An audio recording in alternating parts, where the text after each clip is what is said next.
And over to West Asia. Humanitarian crisis continues to remain dire in Gaza. Each passing day, several people are being killed for something as basic as food and health care. Hospitals are flooded with patients with limited doctors and medical supplies.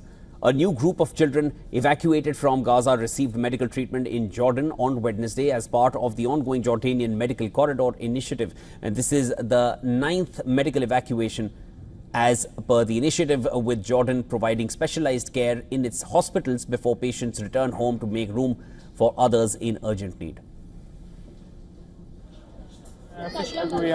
I left because there are no suitable medications that I can use to help me get better, and there is no healthy food and no places where I can get treatment.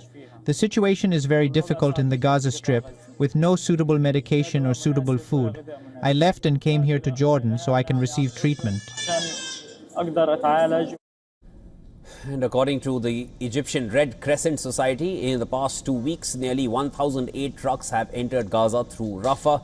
800 of these trucks have reached Gaza, while others face obstacles getting approval due to restrictions placed on certain products by Israel.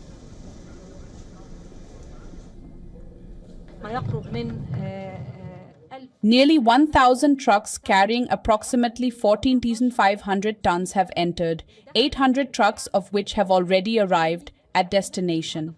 Today, we are waiting for the trucks that will enter, and we will see how many have arrived. They carry approximately 8,000 tons, most of which are food supplies represented by food baskets and also flour. United Nations says the situation in Gaza is beyond catastrophic at this point, as officials say the hospitals in the Strip are overstretched with medical supplies. They add that Gaza needs around 600 aid trucks to enter per day to meet the humanitarian requirements, the number Israel used to allow into Gaza before the war.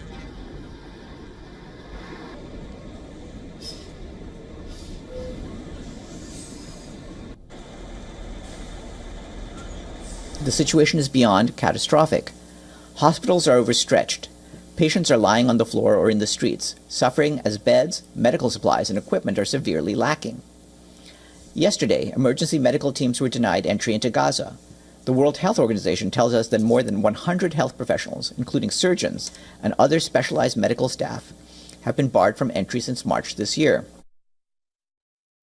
Hamas has said that it is ready to coordinate with the Red Cross to deliver aid to hostages it holds in Gaza only if Israel permanently opens humanitarian corridors and halts airstrikes during the distribution of aid.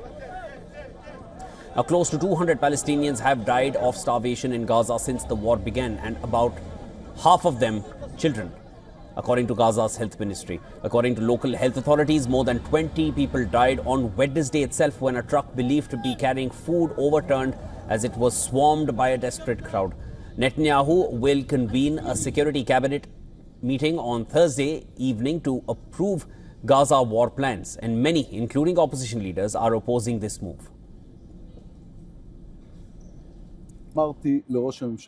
I've just told the Prime Minister that occupying Gaza is a very bad idea. In the state of Israel, we don't go to war unless the majority of the people are behind it, and the people of Israel are not interested in this war. We will pay too heavy a price, both in human lives and in billions of Israeli taxpayers' money. Israeli protesters also rallied against Netanyahu's plans to seize areas of Gaza that it does not control. Protesters carried sacks of flour on their backs and banners showing starving children, and said that the move would only bring more death both to Palestinians and to the hostages still held in Gaza.